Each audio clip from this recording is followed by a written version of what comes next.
uzticēties man, kur meklēt. Par sabiedrības aktualitātēm, procesiem un labo mūsu vidū. Raidījums Labās ziņas. Ēterā katru darba dienu 18:00. Labvakar, mīļie rādījumi arī klausītāji. Kā katru ceturtdienu, šodien studijā labajās ziņās atkal esmu es, Silvija Greste. Un šodien mans viesis ir jauns cilvēks, jūsu diezgan bieži dzirdēts aicinājums aicināt kādu uzņēmēju, lai pastāsta, kas nu tur Latvijā īsti notiek ar to uzņēmē darbību. Un es šodien esmu aicinājusi studijā viesi, kurš ir uzņēmējs un patiesībā uzņēmēja konsultants. Mans viesis ir Andris Petersons. Labvakar, Andri! Labvakar! Andris Petersons ir uzņēmējs, protams, kā jau es jums teicu, bet Andris ir tāds īpašs uzņēmējs. Viņš palīdz citiem uzņēmējiem. Andris vada kādu uzņēmumu, bet to, es domāju, dosim viņam pašam vārdu, lai tad viņš stāsta. Vēlreiz labvakar, Andri! Kas tu esi? Kādu uzņēmēju darbību tu pārstāvi? Un, jā, tu esi arī kādas SIA vadītājs. Nu, pastāsti, kā tu sauc to uzņēmumu un ko īsti tu dari? Jā, labvakar vēlreiz. Šobrīd es palīdzu uzņēmējiem, kā tu minēji, un daru to caur savu uzņēmumu, kura nosaukums ir Biznesa kods. Es palīdzu uzņēmējiem saorientēties visās finanšu atbalsta programmās Latvijā, dažādās finansējuma iespējās un arī palīdzu piesaistīt šīs finanses.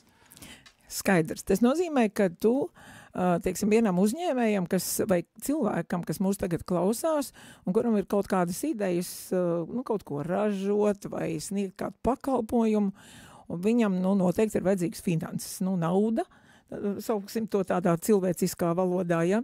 Lai sektu kaut kādus izdevumus, kas, protams, visiem uzņēmējiem rodas. Tad kurā brīdī viņam būtu jāmeklē uzņēmums biznesa kods, lai varētu ar tevi uzsākt tādu sadarbību, tieši finanšu piesaistē? Principā pie manis var griezties jau tajā brīdī, kad cilvēkam ir radusies biznesa ideja.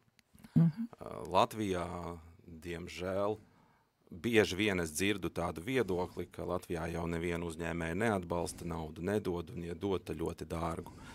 Man liekas, ka tā arī ir. Es arī dzirdu šādus stāstus no uzņēmējiem. Jā, es tur varu pastāstīt, bet, protams, ir gan dārga nauda, gan arī salīdzinoši ļoti lēta nauda, pieejama Latvijā, tā kā iespējas ir. Un tad visvairāk satraucās par to, kur dabūt naudu attīstībai, biznesam vai uzsākt biznesu, ir tieši jaunie uzņēmēji, kuriem ir radusies ģeniālā ideja. Viņuprāt, ģeniālā ideja, viņi iespējams visbiežāk ir strādājuši algotu darbu, un tad viņi tā kā nolem, tagad sākšu pats pelnīt, jo tai pensijas tam kapitālam ir jāpelna pašam arī.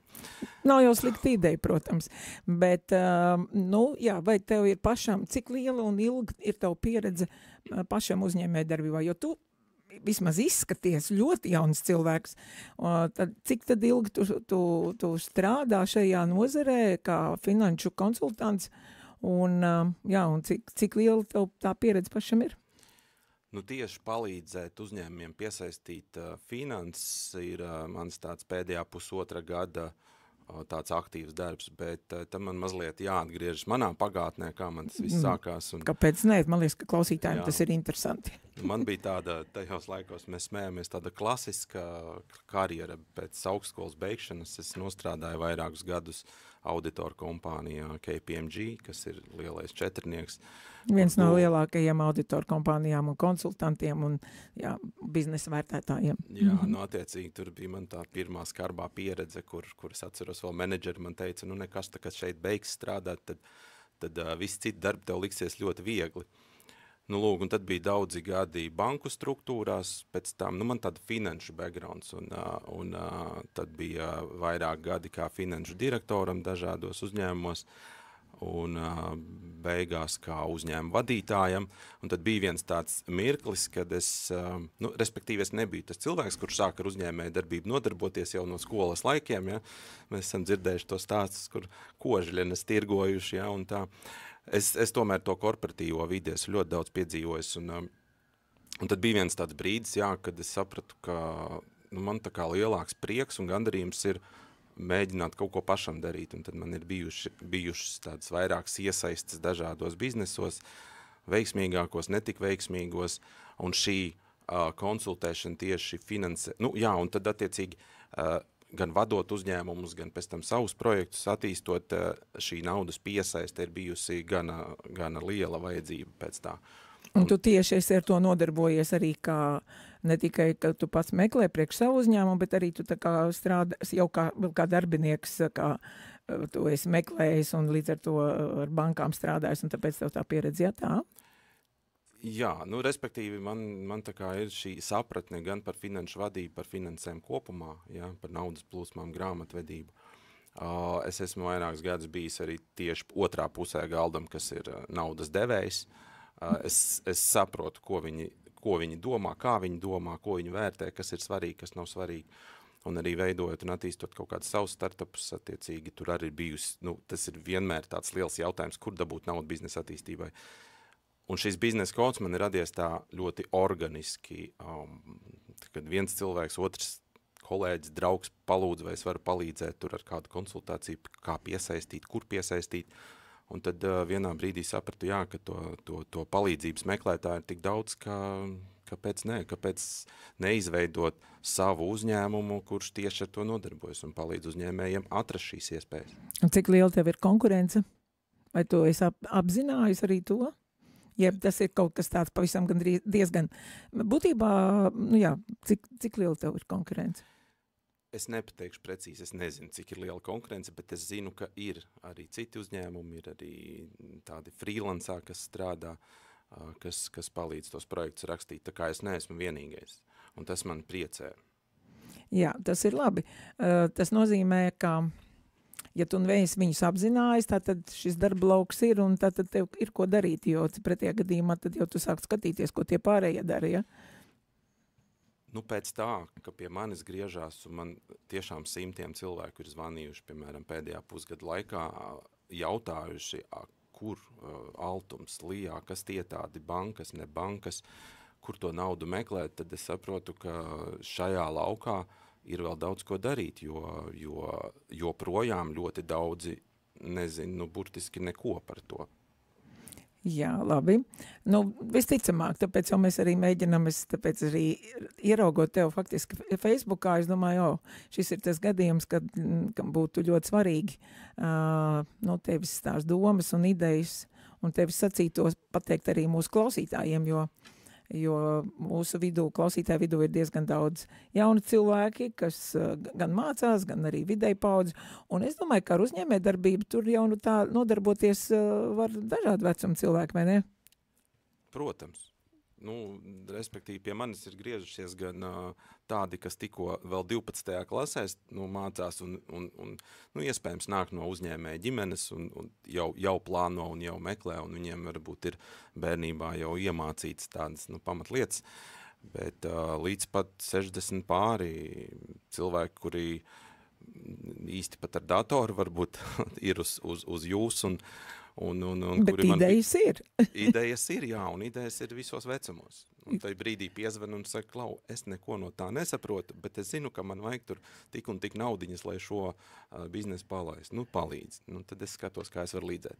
Es tikko vakar šķiet redzēju televīzijā, neteikšu, kurā, negribu reklamēt nevienu kanālu, bet tur bija viena kundze, kur bija aizgājusi pensijā, un tikai tā, ka viņa ir pensijā un viņai ir garlaicīgi dzīvot, viņa sākus bija vīnu brūvēt, un tagad jau ar to vīnu jau tirgo, un patiesībā bizness attīstās, jo tas arī ir bizness. Tad kādus biznesa veidus, kādus cilvēkus tu konsultē vairāk?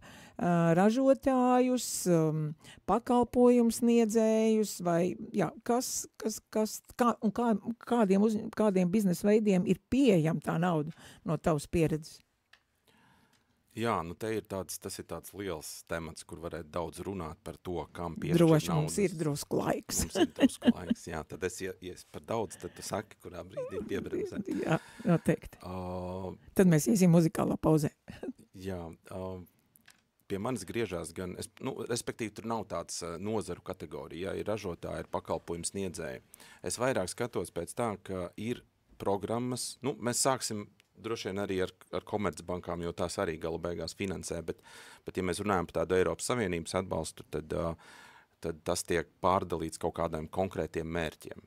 Tur tas mūsu tagad slavenais digitalizācijas grants, ko Lijā janvāra beigās aizvēra, bet drīz plāno atkal vērt vaļā. Tas bija konkrētus procesu digitalizācijām, dažādu risinājumu ieviešana. Un tur nav atkarīgs no tā, vai tu esi ražotājs, vai tu esi pakalpojums sniedzējs. Ja tev vajag nepieciešams, piemēram, ieviest CRM, tad tu vari būt no jebkuras nozares, ja tu atbilst prasībām. Jā, to mēs sapratām, tad nozares var būt visdažādākās un vecumi var būt visdažādākie. Cik tam uzņēmumam ir jābūt vecam? Piemēram, šodien man ir ideja, rīt es noreģistrēju uzņēmumu reģistrā savu uzņēmumu, jo mēs zinām, ka uzņēmumu noreģistrēt nav pārāk sarežģīti, tīpaši. Jā, varbūt, ka tu vari drusciņi ieskicēt, varbūt ir cilvēki, kas nezina. Cik veidi ir, tie uzņēmē darbības veidi ir noreģistrēt tur SIA, ar kaut kādu minimālu kapitālu, jā, kas, piemēram, šī fāzē būtu jādara? Teiksim, nē, jo tādās detaļās tur pilnu to kategorijas klāstu, bet, jā, tad kas būtu tas svarīgākais? Ir tādi cilvēki, respektīvi forma, kas ir pašnodarbināti, jā, tur ir dažādi, tur individuālais komersants vai tu vienkārši esi nodokļu maksātājs. Tad ir klasiski SIA, no kura bieži vien šādi pašnodarbināts personas baidās pāriet uz šo SIA līmeni, jo liekas, tur grāmatvedība, tur uzreiz būs vids klāt, lai gan pašnodarbinātos arī vids skatās. Jā, un tad jau ir tālāk jau ir akciju sabiedrības, tur kotēts, nekotēts, un tas jau ir tāds... Bet tas ir jau lielie biznesi. Jā, tie ir lielie biznesi. Jā, tātad mēs saprotam, ka ir dažādi arī tie uzņēmuma formas. Tādām vidējām latvietim, kas tagad, vienalga kaut ko grib, ražosim, piemēram, ābolu zapti. Lielos daudzumos un ir lieli dārzi, piemēram. Tas ir tā kā, piemēram. Un man varbūt pat ir tas SIA, vai tad, jo tu vairāk tos uzņēmums konsultē tieši finanšu piesaistē, naudas tādī finanšu vadībā, tad šādam te zapts ražotājam, ražotājam, viņam vajag paplašināt savu uzņēmumu, viņam vajag uzbūvēt jaunu ražošanas korpusu, nopirkt kaut kādas iekārtas un tā tālāk. Tad kas man būtu jādara? Teiksim, bez tā, kad es saprotu, ka es paskatos internetā, ka ir tur dažādas varbūt bankas un tā.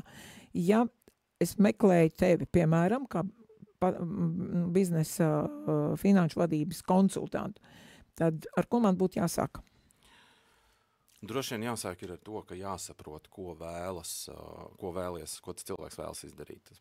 Ko iegādāties vai kamā investēt, cik lielas summas, vismaz tā sākotnēji. Ja? Pēc tam jau par kaut kādām tur atsevišķu programmu prasībām tās jau tad tur izrunātu un noskaidrotu. Par tā mēs arī parunāsim. Jā, bet es starp citu esmu novērojis, ka ir divi veidi uzņēmēji. Vieni tādi, kuri meklē iespējas un tad atradīs tām iespējām pielietojumu, respektīvi, ir interesanta programma, jāpadomā, varbūt man kaut kas no tā nodara, es taču varu šito izdarīt.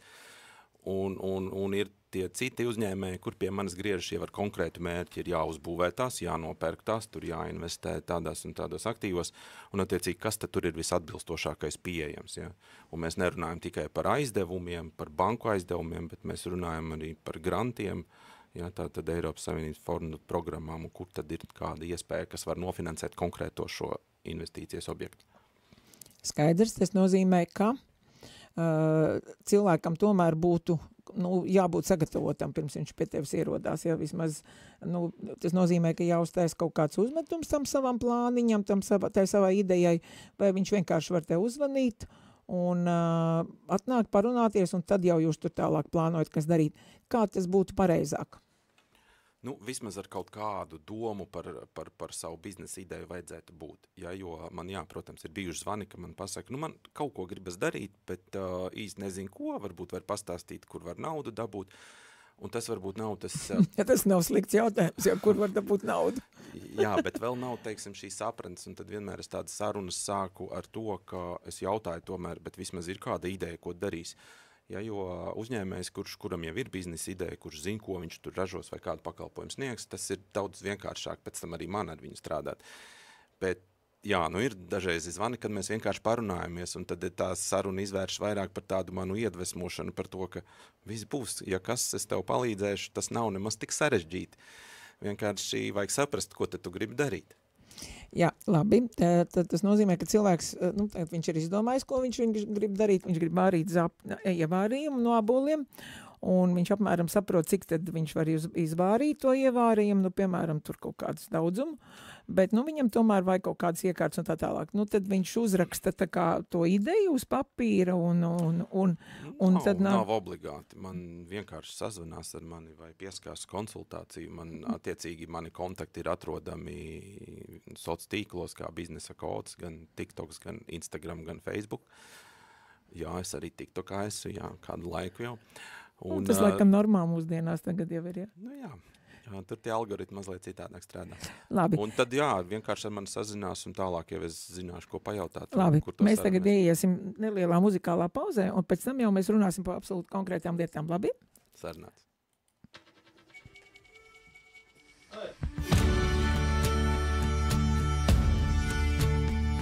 Tev sirds ir pastābalodīts, tā iedītīts, tā iemācīts, kā pārlido, kad attaustrīts,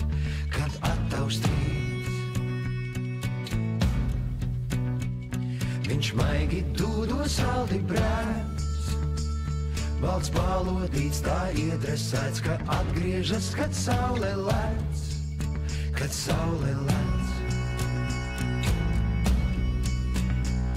Viņš atlido pie manis ar siltu spārnu mani skar, un tā būs arī šovakar.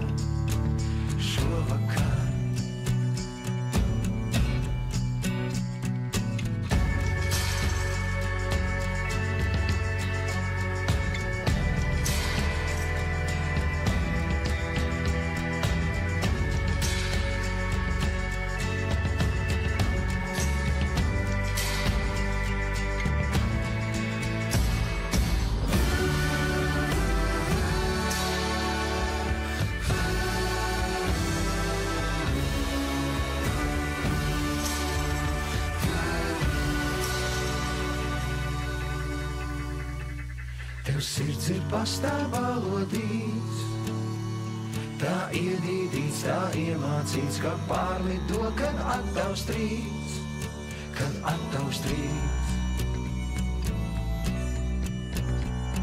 Viņš atlido pie manis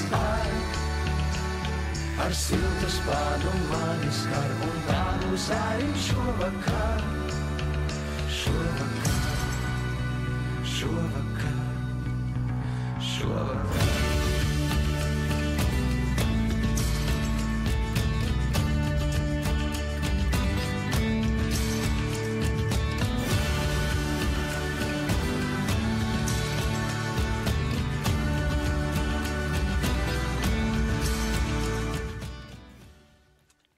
Labvakar, mīļie rādījumi arī klausītāji, un iespējams arī EVTN Latvijas skatītāji, jo iespējams, ka šo raidījumu pēc tam parāda arī televīzijas jaunajā programmā EVTN Latvija, ko visi jūs, rādījumi arī klausītāji, esat aicināti skatīties.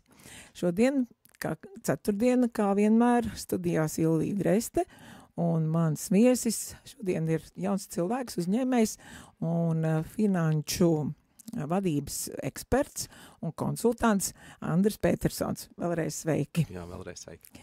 Lūk, tātad mums ir raidījuma otrā daļa. Pirmajā daļā mēs noskaidrojām, ka jebkura vecuma, jebkura ideja cilvēki,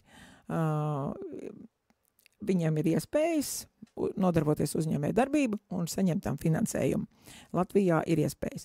Varbūt tu kā zinošs un speciālists varētu tagad tajā otrajā daļā ieskicēt to, Nu, kas tad mums īsti ir, kādas institūcijas tad Latvijā ir, kas finansē un piešķir dažāda veida finansējums, naudas, kredītus, aizdevumus, es nezinu, investīcijas, grantus tieši Latvijā. Un varbūt arī par atšķirībām starp to, kā piemēram bankas, kas ir komercbankas, tad mums ir tur dažādi atbalsta dienesti un vēl kaut kas, jā. Jā, nu šis ir ļoti plašs temats, bet es tā centīšos tā īsumā iedot tādu vispārēju redzējumu. Mums ir kāds 20 minūtes par šo tēmu parunāt. Nu labi, tad varam lēnāk. Jā, nu klasiski mēs zinām, ka ir bankas, komercbankas, kas piešķir aizdevumus, un ar tām mēs strādājam un sadzīvojam jau vairākus 10 gadus. Nu, būtībā vienmēr viņas ir bijušas. Un mēs zinām, ka ir bijuši arī dažādi laiki, dažādi nosacījumi. Un bankām ir dažādi, teiksim, finanšu instrumenti, no kuriem aizdevums ir viens no tiem. Jāatcerās ir tas, ka bankas ir privātas kapitāla sabiedrības, un viņu galvenais mērķis ir tomēr nopelnīt. Un paldies Dievam, ka mums Latvijā ir liela konkurence, mums ir salīdzinoši ļoti daudz banku. Tiešām? Jā, es tagad nepateikšu precīzi cik, bet ir daudz, un man liekas, iepriekš bija vēl vairāk, kas rada viņām konkurences tādu situāciju, kā rezultātā viņas tomēr ir, viņām ir nepieciešams cīnīties par to klientu, kas notur arī kaut kādas izmaksas lejā. Bet jebkurā gadījumā bankas tāds, es ļoti ceru, ka man te kāds bankas darbinieks tagad pēc tam nepārmetīs, bet tas ir saprotams, ka banku mērķis ir maksimizēt savu peļņu no jebkura sava klienta. Tas ir saprotams, jā, jo mēs te zinām un ik pa brīdim redzam, ka Latvijas komercbankām tās peļņas ir diezgan lielas. Bet, es esmu daudz dzirdējis no uzņēmējiem, ka Latvijas komercbankas nav īpaši aktīvas tieši mazu un vidēju un uzsākošu biznesu kreditēšanā. Jā, bankas viņas tā kā privātas ir, tad uzņēmumi, tad attiecīgi viņas var izvēlēties, kam dot to naudu un kam nepiešķirt. Un, protams, viņas tās labprātāk piešķir tādiem maza riska uzņēmumiem. Savukārt, tikko jauni dibināts uzņēmums vai uzņēmums, kurš darbojas tikai pāris gadus, viņi kā likums vienmēr ir augsta riska klienti. Ja? Kā rezultātā bankas izvairās no tādu uzņēmumu finansēšanas. Bet šādiem uzņēmumiem ir citas iespējas, jā, un mēs zinām, ka ir nebanku kreditētāju sektors, kurš savukārt salasa visus šos klientus.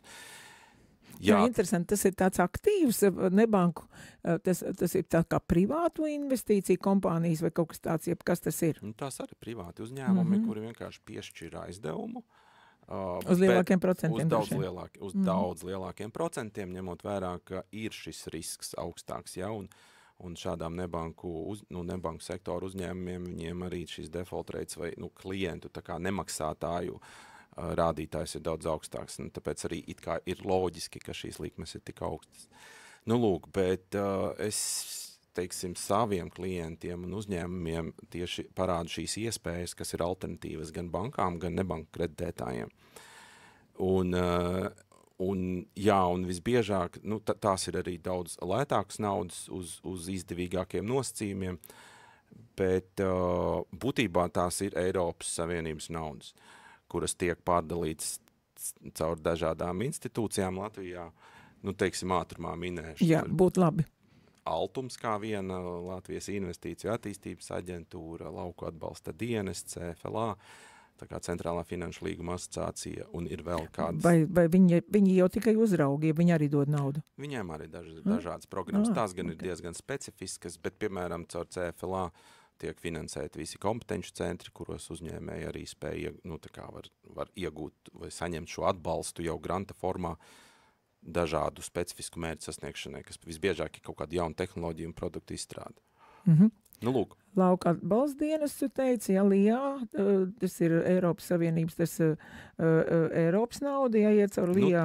Būtībā caur visām šīm valsts institūcijām tiek pārdalīts Eiropas naudas kombinējumā ar Latvijas valsts naudu, var teikt, nodokļu maksātāju naudu. Ko tas īsti nozīmē? Tas nozīmē, ka tev tomēr ir jābūt arī pašu naudai kaut kādai.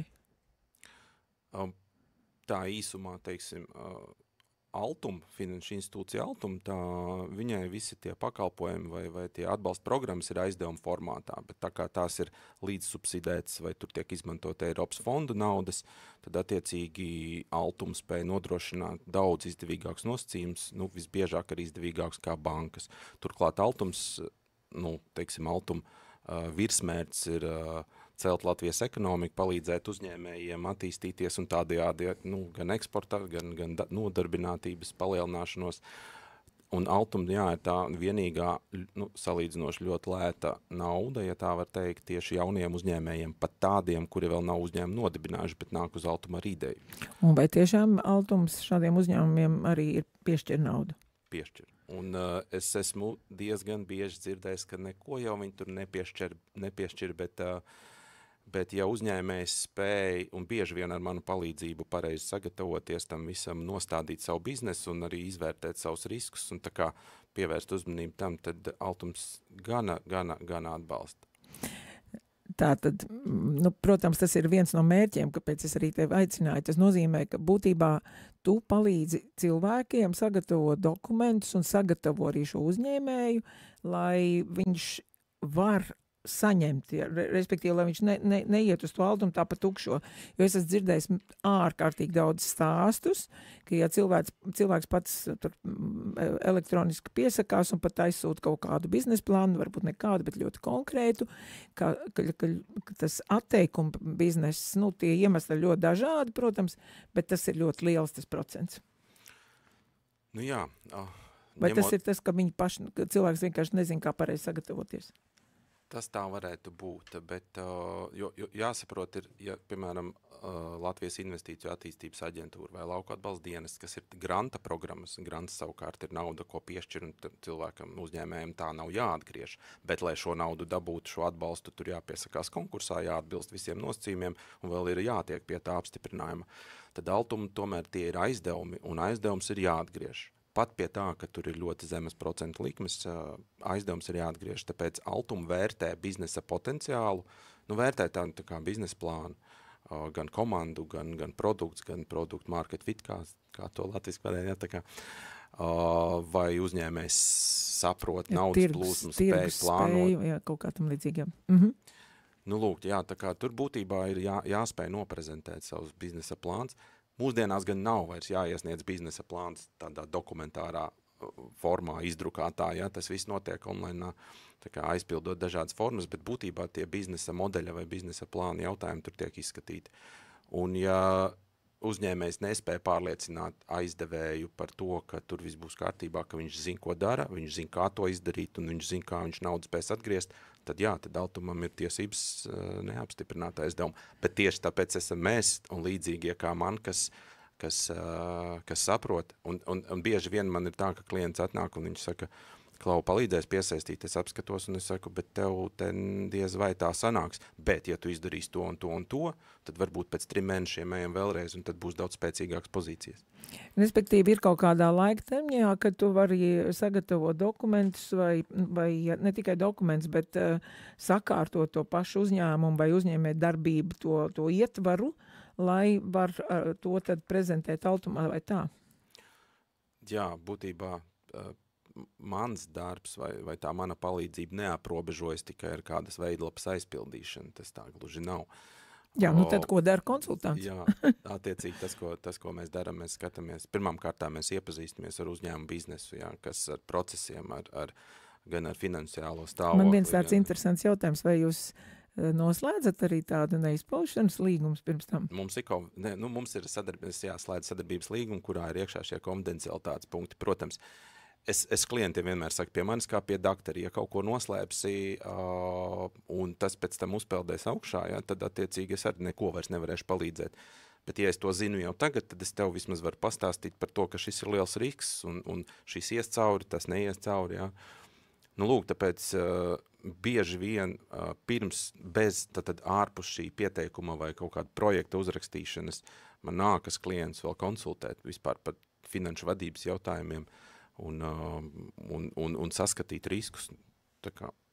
Jā, tad apmēram kā ir no pieredzes, cik ilgs laiks tad paiet, tas īsākais, kāds tev ir no pieredzes, kad cilvēks ir atnācis un tad jūs esat sagatavojušies un līdz tam, un cik ir garākais laiks, kad jūs kopā strādājat un tā tālāk? Šis ļoti labs jautājums, jo tieši pagājušā gada Ziemassvētkos man tika apstiprināts viens projekts, kuru mēs gatavojām kaut kāds 8 mēnešus, bet pats īsākais man ir bijis kaut kādas pāris nedēļas tur līdz mēnesim, jo jārēķinās, ka tas naudas devējs ir sevišķi, ja viņš ir lētāks kā alternatīva, ja viņi tur arī paiet laiks izvērtēšanai, bet, teiksim, šī mūsu puse, mūsu darbs no nedēļas līdz pat, vai daudziem mēnešiem, jo tur tieši tas gadījums, kas bija tos daudzus mēnešus, mēs tur procesa laikā sapratām, ka šī biznesa ideja vispār neaizies. Un tad saruna laikā un tā kā sadarbības procesa laikā mēs nonācām pie pilnīgi citas biznesa idejas, par ko uzņēmējs iedegādas acis par to. Un tad sagatavojāmies tam, un šobrīd, viņi ražo koka terases, dažādas tur siltumnīcas un kaut ko tam līdzīgi. Tad tie kokapstrādi, ja? Vai tas nav tā vislielākā nozara, kas mums Latvijā ir kokapstrādi, man liekas, vai vispār ir kāda cita nozara arī? Man jau ir ļoti daudz pie manis nāk ļoti dažādi. Ļoti dažādi, ar dažādām idejām, un jo jaunāks cilvēks, lai gan nevar tā korelācija tieši pateikt, bet jebkurā gadījumā tāds vispārējais novērojums jaunāks cilvēks, jo tādas trakākas idejas nāk. Bet tas bieži ir ražošanas tās ir, vai tas ir kaut kādi intelekti, kaut kāds IT vai vēl kaut kādi? IT, dažādas platformas, IT risinājumi, tas ir mega populāri, un tas vienmēr ir bijis, un tas tikai aug, un arī, teiksim, kontekstā ar Latvijas investīciju aģentūras šo digitalizācijas grantu, kurš tagad vērsies vasaras beigās vai rudenī vaļā, turpat būs nosacījums, ka jābūt ir kādam mākslīgā intelekta elementam. Tas ir ļoti interesanti, bet pirms mēs nonākam līdz Lijā, es par Altumu vēl. Kādas ir tās summas, par kurām mēs runājam, uz ko tad cilvēks var uzņēmējs iesācējs vai uzņēmējs jau kuram ir biznesa? Es pieņemu, ka tās ir dažādas programmas, vai tu nedaudz varētu ieskicēt par tām?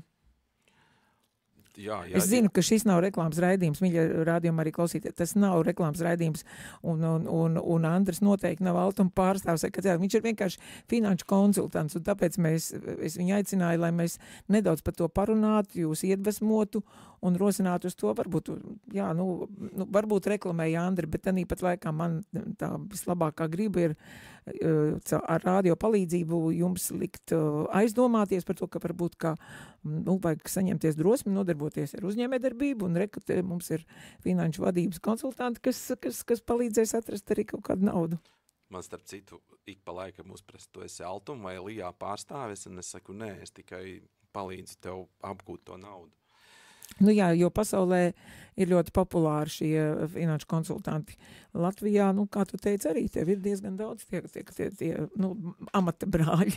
Bet atbildot uz to jautājumu, būtībā Altums ne tikai jaunos atbalsta. Uz Altumu griežās arī jau lieli uzņēmumi, Latvijas mērogā lieli, jo tas maksimālais aizdevums, ko Altums piešķir, ir 5 miljoni. Bet savukārt, un uz cik ilgu laiku? Kas ir maksimālais termiņš?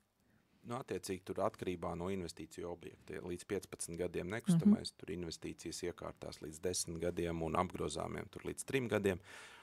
Bet tas, kas ir īpaši, ko es gribu uzsvērt, ka Altumā šīs atbalsta programmas tieši jaunajiem ir tādas interesantas, jo tur ir gan zema likme, gan atvieglotas nodrošinājuma prasības, un šobrīd jebkurš var atnākt līdz 100,000 aizdevumu saņemt, un, protams, pamatotu, argumentētu biznesa plānu, uz ļoti, ļoti izdevīgiem nosacījumiem, par ko ir liels prieks, jo vēl pirms pāris gadiem es vēl pats, kad vienu projektu ar Altuma palīdzību veidoju, nosacījumi bija pavisam citi. Tur bija privātie galvojumi 100% apmērā. Jā, es par to esmu dzirdējis, un tāpēc ļoti daudz cilvēku saka, nē, tas nav priekš manis, un otrais vairs neiet. Viņi pieņem, ka tie noteikumi nemainās, bet es saprotu, ka tomēr tie nosacījumi ir mainījušies, un tagad ir daudz vienkāršāk, tā kā vieglāk tie noteikumi, vairāk izpildāmi. Varbūt pastāsti, kas tad īsti ir, kam tad būtu jābūt labi, teiksim, pilnīgi uzsācējs. Viņam vajag 100,000.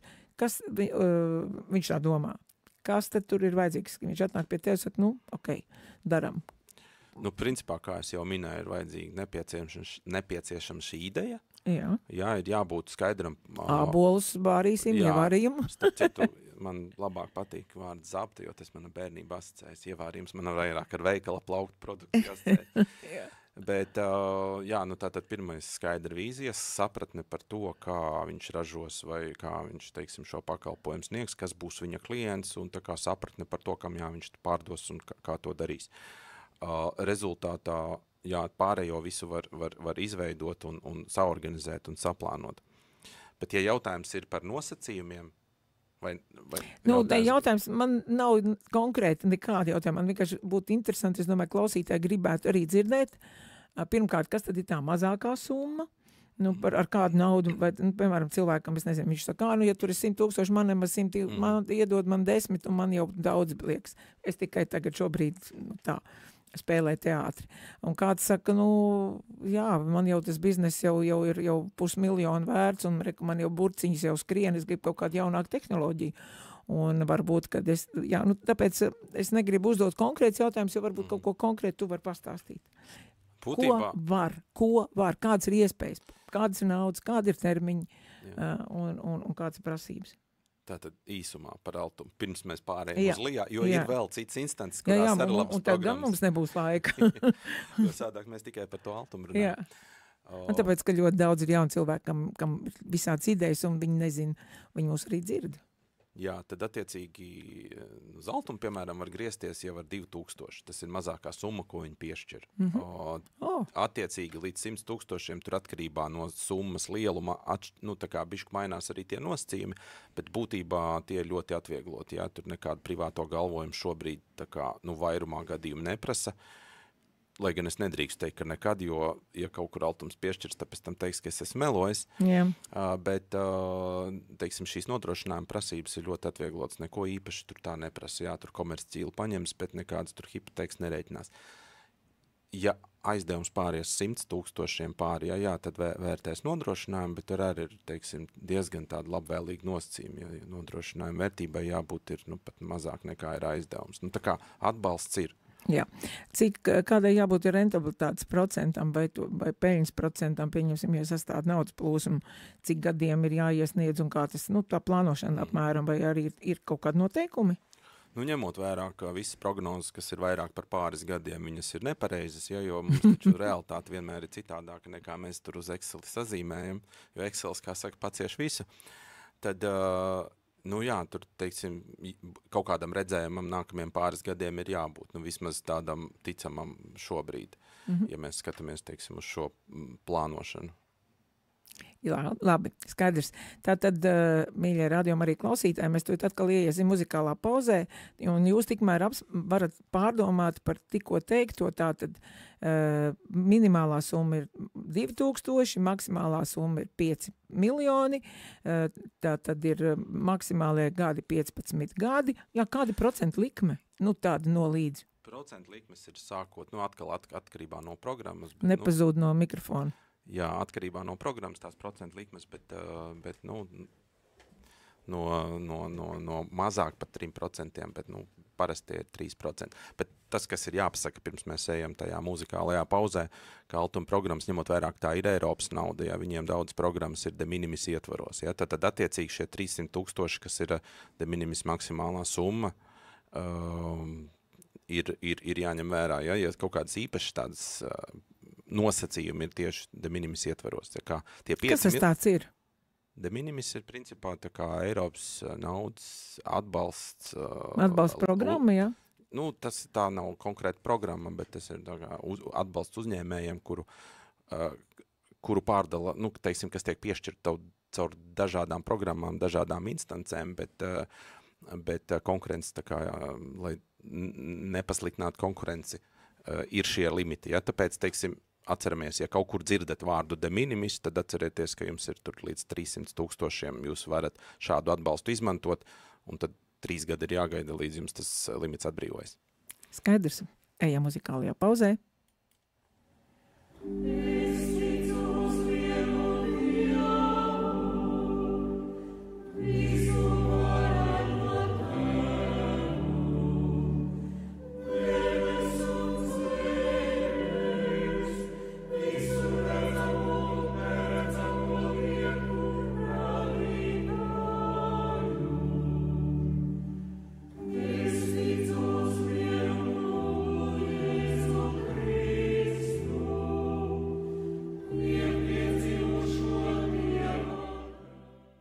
Jā, šīs bija tāds ticības apliecinājums, kas īsti nebūtu muzikālā pauze, bet nedaudz. Mēs varējām visi padomāt par to, kam tad mēs īsti ticam, bet tā kā mums nav daudz laika, līdz mums ir atlikušas kaut kāds 11 minūtes, tāpēc es šo mūsu ticības apliecinājumu norāvu apturēju, lai mēs varētu vēl nedaudz paspēt parunāt. Tātad mēs noskaidrojām par iespējām šī autumā finansēties, bet tātad mums ir LIA, kas ir Eiropas naudas, mums ir lauka atbalsta dienests un mums ir vēl dažādi tur tās nevalstiskais sektors, ne banku sektors, tu teici, ja? Pastāst par to, jo mums tiešām nav vairs daudz laika. Es varbūt mazāk gribētu stāstīt par nebanku sektoru, ja, jo to uzņēmumu arī daudz, un ja uzņēmējiem kaut ko ļoti ātri vajag, bet arī ir tāda arī, ja bankas nedod, tad ir kaut kāda tāda uzņēmuma, kas ļoti, es esmu daudz reklāmas redzējis, kas, piemēram, ir, ja tu esi MVU, tad mēs tur kreditējam līdz tur tik un tik, bet tie procenti kaut kādi kosmiski. Jā, tā ir, teiksim, tāda... Negribu atkal nevienu aizvainot, jo visi uzņēmēji un visi biznesi ir labi biznesi, bet tā ir, manuprāt, tā ir tāda izmisuma nauda. Kad citur nekur nav, tad var tikt, tas ir dārgi, bet tad uzņēmējs to naudu apgūst un pēc tam meklē alternatīvu, kur refinansēties. Tas nozīmē, piemēram, uzņēmumiem mēdz būt tā, ka ir nepieciešami apgrozāmie līdzekļi, ir vajadzīgi tūlīt un tagad, dažreiz, pieņemsim, debitori tur kavējās un tā, un ir naudas plūsmas, naudas deficīts, tad varbūt, ka šādi vai ir arī iespējams arī tādiem apgrozāmiem līdzekļiem kaut kur iegūt naudu. Jā, protams, bet tur jābūt uzņēmumam prātīgam. Ja tiešām ir plāns, kā no tā pēc tam tikt vaļā, tad, un nemaksāt mūžīgi tos procentus, tad attiecīgi to var izmantot. Jo, kā es minēju, nav jau nekas slikts tajā visā, bet šīs dārgās naudas ir jāizmanto prātīgi. Un to paši uzņēmumi arī sludina, tā kā aizņemies apdomīgi. Bet jā, tad... Runājot par LIA, par lauku atbalsta dienestu, tad tur ir arī dažādas programmas, kuras var, teiksim, granta formā apgūt. Grants, ko nozīmē grants? Grants ir tā, ka tu piedalies programmā, kurai ir kaut kāds mērķis, tu tur atbilst nosacījumiem, tev apstiprina šo grantu, tad uzņēmējs investē savu naudu, un tad, kad viņš sasniedz tur kaut kādu konkrēto mērķi, kas tur bija prasīts, tad granta formā viņš daļēji šo naudu atgūst atpakaļ. Parasti, un kāds ir tas procentuālais lielums no projekta summas? Teiksim tā, vidēji varam teikt puse. Aha. Jā, bet ir ļoti dažādi. Ir 40% līdz 80%. Iepriekšējā LIA digitalizācijas granta programmā, teiksim, projektiem līdz 10 000 bija pat 100% atbalsts. Ja? Tā kā ir jāskatās, ir jāseko līdzi un jāizmanto. Lūk, un LIA ir vairākas tādas interesantas programmas, par kurām uzņēmējiem būtu jāzina. Ja, bez jau... Bet tās var nosaukt? Jā. Tā drusciņa, tā, lai mums ir kāds priekšstats. Būtībā LIA tās galvenās lielie virzieni ir digitalizācija, eksporta atbalsts, un ir jauno produktu attīstība, kas tiek realizēta caur biznesa inkubatoriem un voucher programmu, un ir vēl viņiem tāda arī programma, tur augsts specializācijas darbinieku algas tur daļēji nosedz uz kaut kādu periodu. Lūk, ja digitalizācija, tie ir visādi digitālu risinājumu, un uzņēmumam galvenais mērķis ir efektivizēt, automatizēt, aizstāt manuālo darbu, tur palielināt produktivitāti. Tad eksporta atbalsts savukārt ir, kur uzņēmējiem, kuri vēlas iziet eksportā, un lai iziet eksportā, mārketinga izmaksas ir gana lielas, un ir daļu no tām ar atbalsta intensitāti arī, teiksim tā, vidēji uz pusi LIA atbalsta, un tie, kas to zina, to izmanto. Es zinu, ka eksportam un ieiet un iekarot dažādus valstu tirgus ir ļoti dārgi, jo, tur ir dažādi, protams, tie rīki un kā to darīt, bet vienalga tas tiešām ir dārgi, bet tiešām arī eksportu šīs programmas ietvaros arī šo mārketingu, arī to, tirgus izpētes un visādas tādas, tā produktu palaišana pasaules tirgos, arī tas tiek finansēts? Būtībā, jā, vienīgais, ko šajā programmā, ja nekas nav mainījies, neatbalsta, ir tekošās kaut kādas mārketinga, tur sociālo kontu uzturēšanas izmaksas un dažādu marketologu, kas ir tieši, sociālo kontu uzturētāji, ja, tādi freelanceri vai uzņēmumi, kas to dara, teiksim, viņu rēķinus. Bet viss, kas saistās tur sākot ar izbraukumu izstādēm, konferencēm, foto, video, satura veidošanu, marketinga nolūkiem, call centru darbības, ja tur apzvanīt tur puse Eiropa, piemēram, ja, ar to tam un vēl dažādām izmaksām var dabūt atbalstu. Tas nozīmē, ka, ja, piemēram, ir ideja ražot, un tu saproti, ka tu var saražot vairāk nekā, pieņemsim, pārdot Latvijas tirgū, tad apgūt svešus un citu pasauli tirgus arī ir iespējams izmantojot Latvijas investīciju attīstību aģentūras naudu. Jā, mēs zinām, cik dārgs ir marketings, it sevišķi, ja vēlas iekarot jaunu tirgu. Tas ir 10 tūkstoši lielākiem uzņēmumiem, tie pat tur ir 100 tūkstoši. Un, ja ir iespēja iegūt atbalstu, protams, tur arī kaut kādi limiti, bet nu, ja ir iespējams iegūt kaut 5, kaut 10, kaut 20 tūkstoši atbalstā atpakaļ, tad kāpēc to neizmantot? Vai tie ir tā, tad LIA atbalsta, nu, kādu veidu uzņēmums atbalsta LIA? Jo, cik es saprotu, lauka atbalsta dienas, tas ir kaut kas cits, un LIA ir kaut kas cits, un viņi nepārklājās, jo lauka atbalsta dienas tomēr nodarbojās ar zemniekiem un kaut ko tādu. Par lauku atbalsta dienas arī var pastāstīt, bet LIA nav tāda nosacījuma, ja? Teiksim, granta programmām, kā jau es arī sākumā minēju, vienmēr ir kāds mērķis, nu, piemēram, digitalizēt, ja? vai iziet eksportā, audzēt Latvijas vispār eksportu kopējo. Vai tas ir kaut kāds cits iemesls, piemēram, ir sociālo projektu atbalsts, ja? Zem tā paša Altuma ir granta programma, kas ir sociālajiem uzņēmumiem, kas ir sabiedrībai kādu labumu gūst dod, ja? Bet tur arī sabiedriskās organizācijas var pieteikties, pieņemsim, kredītiem? Nu, tur ir jābūt sabiedriskā labuma šim guvējiem vai sociālajiem uzņēmumam reģistrētam. Savukārt lauka atbalsta dienests, jā, tas ir pamatā, tas ir ar lauksaimniecības produktu ražošanu pārstrādi saistītiem uzņēmumiem, bet kas ir interesanti, par ko maz kas zina, bet mēs visi kaut kur esam redzējuši tādas uzlīmītas kaut kur uz ēkām, uz durvīm, ir līderprogramma, kura savukārt ir arī tā kā naudas pārdala un atbalsts caur lauka atbalsta dienestu, taču ar lauksaimniecību nesaistītiem uzņēmumiem, un tas ir vairāk tāds reģionālais atbalsts, respektīvi uzņēmumi, kur ir ārpus Rīgas pie Rīgas un vēlas nodarboties ar kaut ko, kas nav gluži lauksaimniecības produktu, tad lopi vai kādi augu ražošana dārzeņi, tad attiecīgi, jā, līderprogramma ir tā, kur var arī dabūt grantu. Jautājums par šo līderu programmu, vai tas nozīmē, ka, nu, piemēram, es ražoju, nu, tā kā tu teici, nu, terasītes tagad sākšu, vai tas arī varētu būt šajā līderu programmā, ja man ir ražotne ārpus Rīgas? Tieši tā. Nu, tur gan ir jāskatās, tur jāsaprot, ka, respektīvi, līderu programmas, viņas tā nauda tiek piešķirta caur partnerībām, tādiem partneru uzņēmumiem, kuras visbiežāk ir biedrības. Un to ir vairāk kā 30 pa visu Latviju. Un, attiecīgi, tās naudas tiek piešķirtas saskaņā ar konkrētā reģiona attīstības plānu. Tad ja uzņēmējs ir vai nu kaut kur Jelgavas pusē, vai kaut, nu, vai nezinu, Liepājas pusē, tad, attiecīgi, jāskatās, kas ir tā biedrība, kas ir tur viņa reģionā, un jāpēta, kādi ir viņiem konkrēti nosacījumi. Bet tā ir tā biedrība līdere? Nē. Ja tas ir tikai tā nosaukums līderu programma? Līderu programma? Tām līdera biedrībām, jeb tām partneriem uzņēmumiem, lauka atbalsta dienestam ir ļoti dažādi nosaukumi. Sākot ar Daugavkrasts, beidzot ar, nu tur ļoti dažādi, un tur dažkārt pēc nosaukuma pat nevar saprast, ka tas ir jāskatās tur tajā vietā, kur cilvēks ir, kur viņam ir tā nosacīta uzņēmums, tad tajā rajonā jāskatās tas, kuram ir atļauja nodarboties ar šo naudas piesaisti, tā? Jāmeklē ir šī partnerība, respektīvi lauka atbalsta dienesta mājaslapā var visu šo informāciju atrast, tur pat ir tāda karte, ja, ka tu tur atrast, kurā reģionā, kurai partnerībai tu piederi, kuram te biedrībai, nu, vai te teritorijā tu atbilst, un tad vienkārši sazināties, meklēt informāciju. Un kādi tur ir tie cipari, nu, teiksim, no atkal 2000 līdz kādu veidu, tas ir kā granti, aizdevumi vai kā? Tur arī jāskatās no tā katra reģiona, mazliet tur atšķirās, bet būtībā tie gan ir tādi salīdzinoši nelieli projekti, 50-100 tūkstoši, nu kā kur reiz un kā kurā reģionā.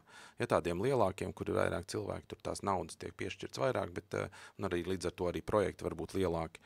Bet ir jāskatās, nu tur attiecīgi šīs programmas izmanto gan mājražotāji, gan šie paši zaptes ražotāji, viņi var aiziet līderi un pateikt, man kaut kāda ražotnīti mazu vajag vai kādas iekārtas iegādāties, un var dabūt pusi naudas vai 50%. Un cik ir tā maksimālā summa? Apmēram, nu tā, vai ir kaut kāda? Vidēji, kā es minēju, 50-100 tūkstoši, citur ir līdz 200 tūkstoši, 150 tūkstoši, tur tiešām ir jāskatās, jā. Bet tur arī ir savas nianses, tur pavisam liela uzņēmuma man nevar piedalīties, jo tur ir, tas ir reģionālais atbalsts, Un tur ir arī skatās, jābūt ir kaut kāds maksimālais apgrozījums uzņēmumam, respektīvi tādus, kas ir tur 500 000, miljonu apgrozījumu, tādus nemaz tur īsti tajā līderā neatbalsta, jo tas ir vairāk tieši šiem mazajiem, kuriem ir nepieciešams šī palīdzība. Brīnišķīgi, nu un tātad vēl lauku atbalsta dienestā es pieņemu, ka tur ir pieminēts vārds lauki, vai tas ir arī kādam zemniekam, nu pieņemsim, kam ir, ja cilvēkam ir piederoša zeme un viņš tur grib audzēt zemenes, piemēram, vai tur arī var tādus atbalstus dabūt? Jā, tad uzņēmumi, kuri ražo tiešām lauksaimniecības produktu vai dzīvnieku vai kādu augu izcelsmes, ja, ražošanu un pārstrādi, attiecīgi viņiem ir, sākot ar klasiski visiem platību maksājumiem zemniekiem, ja, kuri uz lauku atbalsta dienesta, principā vien arī izdzīvo, ja, jo ja mēs šos platību maksājumus vai lāda atbalstus zemniekiem, kas graudus audzē, ja noņemtu nost, bieži vien tur būtu viss ar zaudējumiem. Bet ar lauksaimniecību nesaistītiem arī šis atbalsts. Un jā. Skaidrs, mēs tuvojamies diezgan drīz savas stundas iztecēšanai, un mums ir atlikušas kādas minūtes, 2-3. Vai kā mēs varētu tā kā apkopot šodienas runāto, un tomēr, nu, tev ir iespēja, auditorija ir milzīga, kas mūs šobrīd dzird un kas mūs vēl dzirdēs, ko tu ieteiktu cilvēkiem, es ieteiktu cilvēkiem, mēģiniet sameklēt Andri Petersonu, kurš ar visu uzņēmumu, kurš tieši ar to nodarbojās, un tev, es saprotu, ir komanda vesela, kas, jā, ko jūs palīdzat? Jūs palīdzat arī biznesa plānus rakstīt, jūs arī naudas plūsmas kalkulēt, ko jūs palīdzat tieši tā tīri praktiski? Būtībā mēs palīdzam, teiksim, viss, kas saistās ar finanšu vadību, kas ir arī biznesa plāns, kas ir arī naudas plūsma, kas ir sagatavošanās investīcijām, kas ir vispār finanšu pratība, bet tādā nevis personīgajā, bet uzņēmuma līmenī, ja, sekot līdzi, nenonākt situācijā, kad pēkšņi naudas nav ko piegādātājiem samaksāt. Ja. Vēl viens uzreiz tāpēc jautājums radās. Jūs to savu klientu pavadat arī pēc naudas saņemšanas? Teiksim, ja ir līgums noslēgts aizdevuma līgums, pieņemsim ar Altumu uz 10 gadiem, vai jūs visus šos 10 gadus viņus tā kā uzraugat, ja tie ir atsevišķi? Kādi jums tie tās attiecības, līguma attiecības ir ar klientu?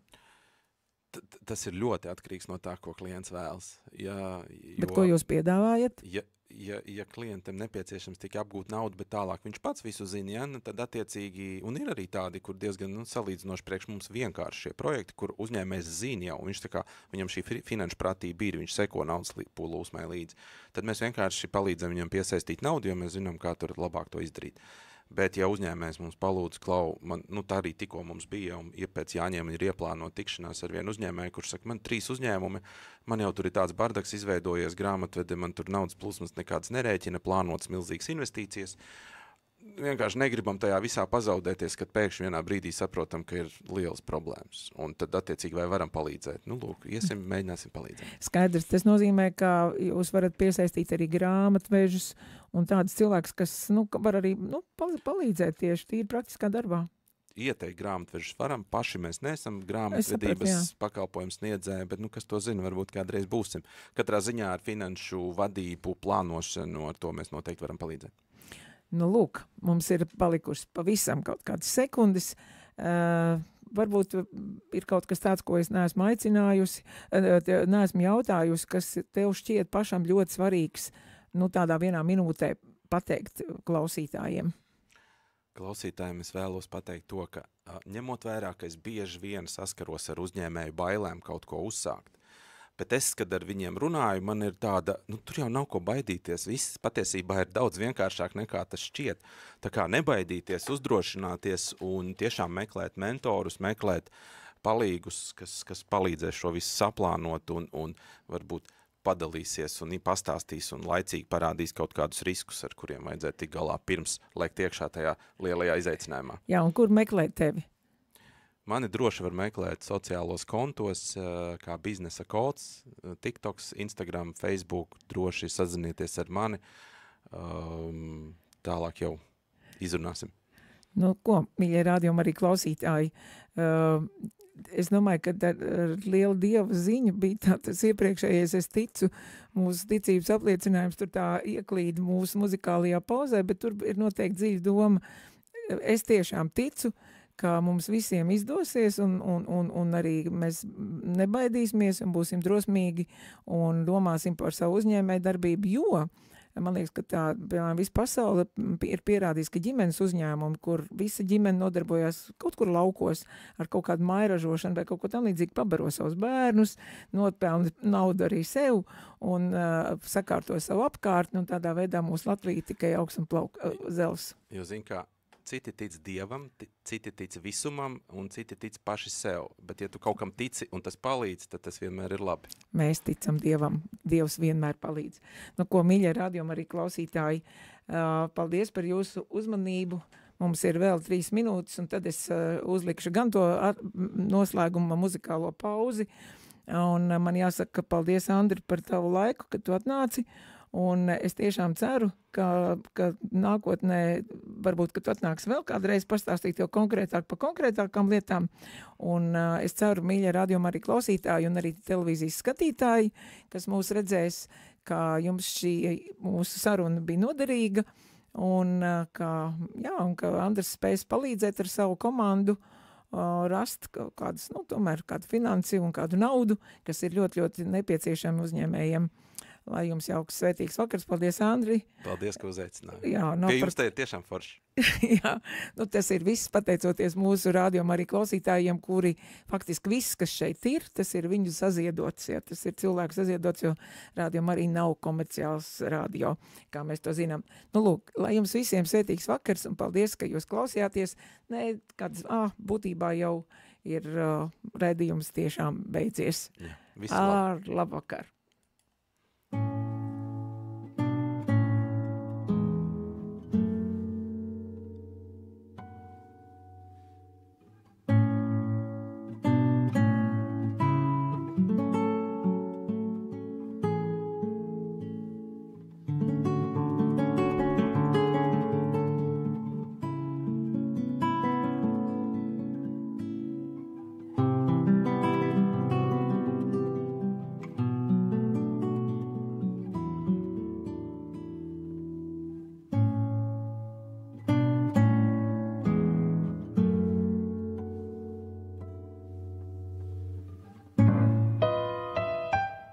Raidījums Labās ziņas